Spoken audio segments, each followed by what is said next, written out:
लंबे टाइम से इतना तो हो रहा है कि मीडिया नेगेटिव वे में ज्यादा जा रहा है। अगर पॉजिटिव वे में जाए तो ज्यादा अच्छा होता है। आग कहीं लगी हो तो अक्लमंदी इसमें नहीं है कि आप पूरे समाज को और चीख कर चिल्लाकर ये बताएं कि आग लगी है। आपका पहला काम ये कि आग बुझाएं। ईद के मुबारक मौके पर मीडिया को सलाह देते ये हैं शहर काजी मुफ्ती गुलाम मुस्तफ़ा नईमी। आज ईद के मुबारक मौके पर ईदगाह के मैदान में इन्होंने नमाज पढ़वाई ईद की, और एक बहुत ही खूबसूरत माहौल ईद के इस पावन मौके पर हमने कवरेज किया और एक खूबसूरत माहौल देखा।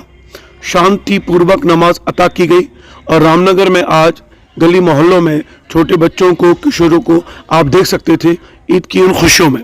यूं तो पूरे देश में ईद का मुबारक त्यौहार हर्षोल्लास से मनाया गया, लेकिन रामनगर उत्तराखंड में इसको मनाने का अंदाज निराला था। बहुत ही खूबसूरत माहौल में नमाज अता की गई और शहर की जितनी भी मस्जिदें थी वहाँ नमाज अता की गई है। तो सबसे पहले आप शहर काजी मुफ्ती गुलाम मुस्तफ़ा नईमी का वो शानदार इंटरव्यू सुने। हाय, मैं रवि के बिंदास बोल में आपका स्वागत है।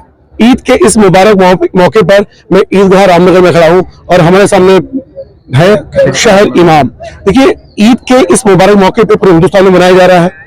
देश में माहौल कुछ नफरत का है, कुछ प्यार का है, उस पर हम बात करेंगे। लेकिन सबसे पहले ईद के मौके पर सर स्वागत है आपके चैनल पे। जी बहुत बहुत शुक्रिया सर, सबसे पहले बताइए कि 30 दिन के रोजे के बाद जो ईद मनाई जाती है उसमें एक मुसलमान के अंदर कितनी खुशी होती है। जाहिर सी बात है, एक महीने तक आदमी सुबह से लेकर शाम तक भूख और प्यास बर्दाश्त करे, रात को तकरीबन 1 से 1.5 घंटे तक खड़े होकर तरावीह की नमाज में कुरान सुने और पढ़े, और उसके बाद नमाज तहज्जुद पढ़े, सहरी में बहुत जल्दी उठ जाए।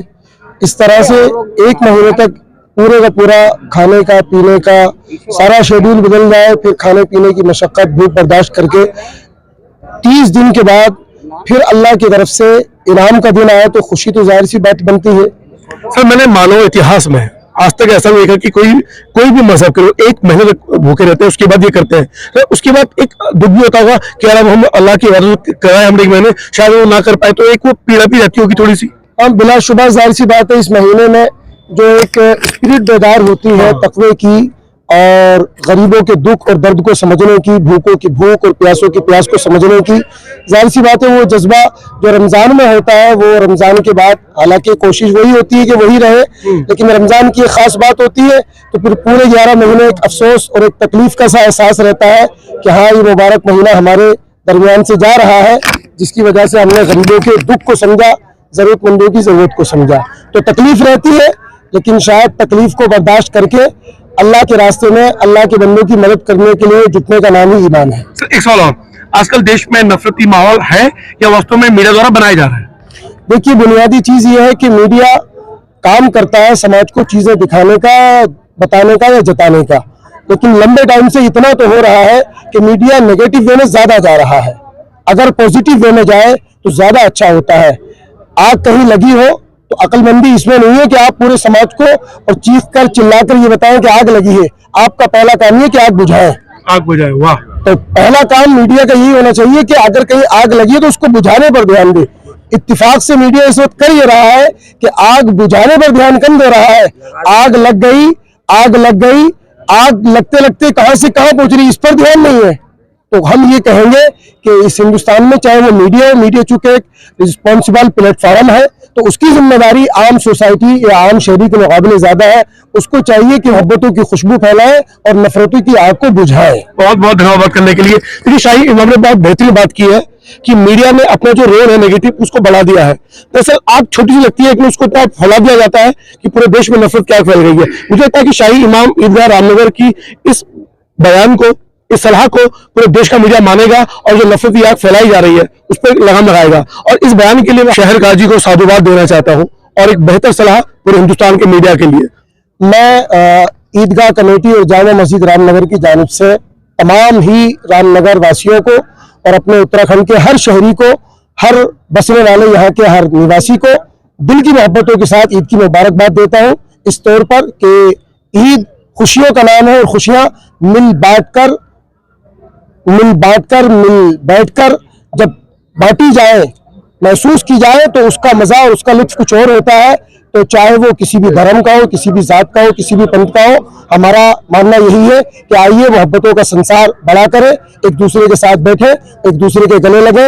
हम आखिरकार एक दूसरे के पड़ोसी हैं, एक दूसरे के संगी साथी हैं, और एक दूसरे के पड़ोसी संगी साथी एक दूसरे की खुशियों में अच्छे लगते हैं। ईद के इस मुबारक मौके पर रामनगर विधायक देवांश सिंह बिष्ट समेत रामनगर भाजपा के कई वरिष्ठ नेतागण जिला महामंत्री नदीम अख्तर के घर ईद के व्यंजन का आनंद लेने पहुंचे थे और ईद की बधाइयों के साथ उन्होंने आनंद लिया। हम भी इस मौके पर उनके घर पहुंचे थे तो रामनगर भाजपा की हर इकाई के सदस्य वहां मौजूद थे और उन्होंने आनंद लिया इस त्योहार का।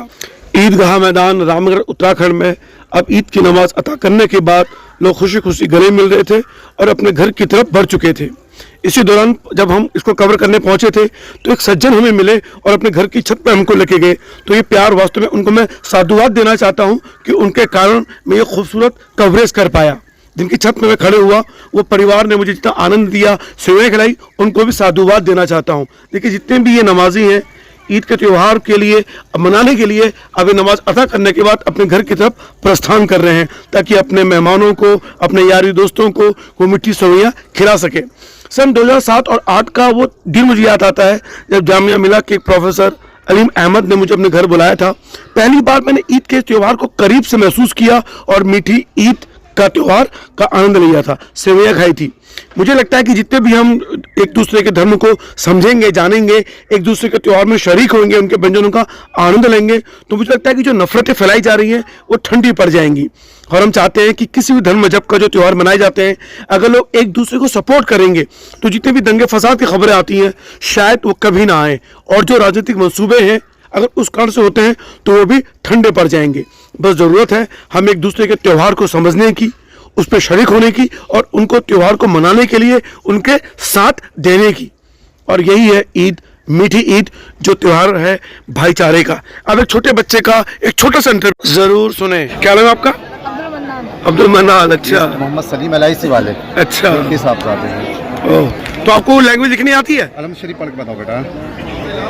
अऊज़ु बिल्लाहि मिनश शैतानिर रजीम, बिस्मिल्लाहिर रहमानिर रहीम, अल्हम्दुलिल्लाहि रब्बिल आलमीन, अर्रहमानिर रहीम, मालिकि यौमिद्दीन, इय्याका नअबुदु व इय्याका नस्तईन, इहदिनस सिरातल मुस्तकीम, सिरातल लज़ीना अनअमता अलैहिम, गैरिल मग़दूबि अलैहिम वलद्दाल्लीन। उम्मीद करता हूँ ये इंटरव्यू और पूरी रिपोर्ट आपको पसंद आई होगी।